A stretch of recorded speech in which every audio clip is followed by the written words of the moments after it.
Sri Lanka's most powerful news brand. The local government elections are just around the corner and the political arena is definitely heating up. To find out more of how the country is reacting and preparing for the local government elections and the incidents that are taking place ahead of it, we now cross over once again to the Newsfirst Centre and we have Shahin Jurampati who's standing by there. Shahin?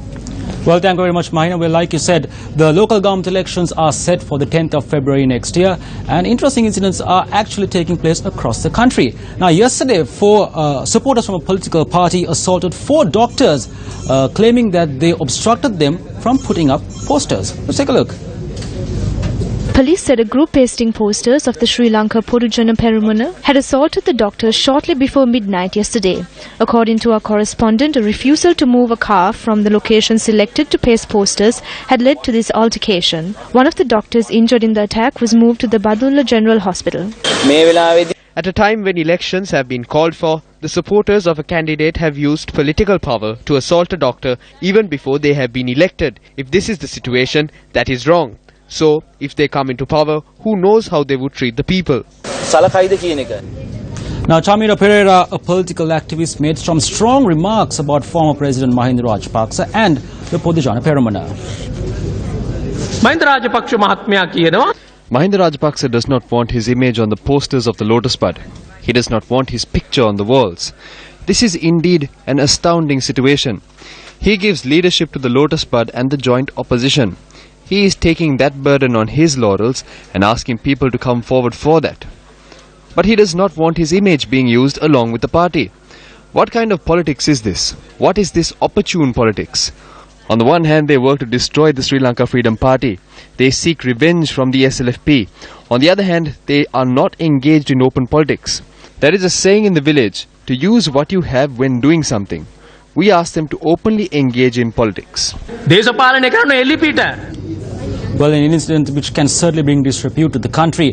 Madhusha Ramasinghe, a rising actress, claims 2 people in the Elections Commission requested unusual favours from her when she went to inquire about her nominations for the upcoming elections. When I informed him the first time, he said this is wrong and promised to teach those men a lesson. But yesterday he told me he fears this conversation is being taped, so he has nothing to do. He asked if I am to be queen following the nominations and so make the sacrifice and come through a list. We referred to him as the leader who protected the nation. So even though the former president protected the nation, he failed to protect a daughter who sought his refuge even at his party office.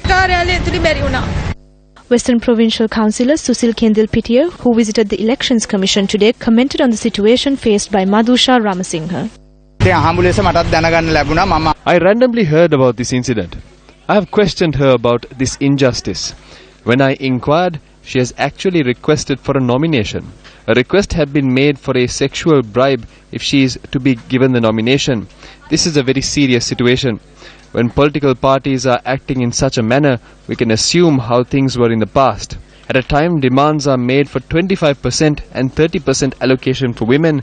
Someone is demanding a sexual bribe for nominations. It is clear to us of the operations of the political parties, and this needs to be changed. We must take strict action against this. Madhusha Ramasinghe was escorted to the Velikada police to record a statement thereafter. Parliamentarian Anura Dissanayaka, leader of the Janata Vimukti Peramuna, made an interesting comparison between India's recent test win against Sri Lanka and the recently signed Hambantota Port Agreement. I recall Ranil Wickramasinghe getting on stage. A single family had looted public funds to the tune of millions and billions, and that family will be brought before the law. A case will be filed in court, the looted assets will be recovered, the rogues will be sent to prison, and finally we'll make this country. Now we have to ask this from Ranil Wickramasinghe. Did you catch a single thief? You might recall the Bond Commission investigated matters relating to Ravi Karunanayaka. They summoned him and asked where he lives. He says his house is being renovated, so he's living somewhere else. Is he living on rent? Ravi says his wife would know about this. How much is the rent? Ravi says his wife would know. Who is paying the rent? Ravi says his wife would know. Did you purchase the house? Ravi says his wife would know. How much did you purchase it for? Ravi says his wife would know. From where did you get the money to purchase it? Again, the wife would know. Would you not know if your wife was doing anything?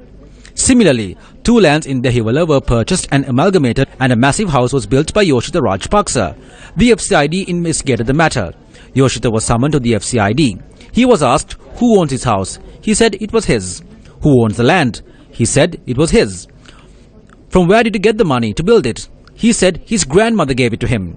They asked the grandmother whether she built a house for Yoshita. She said yes. Did you buy a land for him? She said yes. From where did she get the money? She says when she was alone at home and resting on a chair, a group in a white van came to her with a bag full of gems and gave it to her. She held on to the bag of gems for around 2 weeks. 2 weeks later, another white van came and gave her a bag of cash and took away the bag of gems. Police said okay, case closed. Will they be punished now? No. Imagine a village youth stealing a television.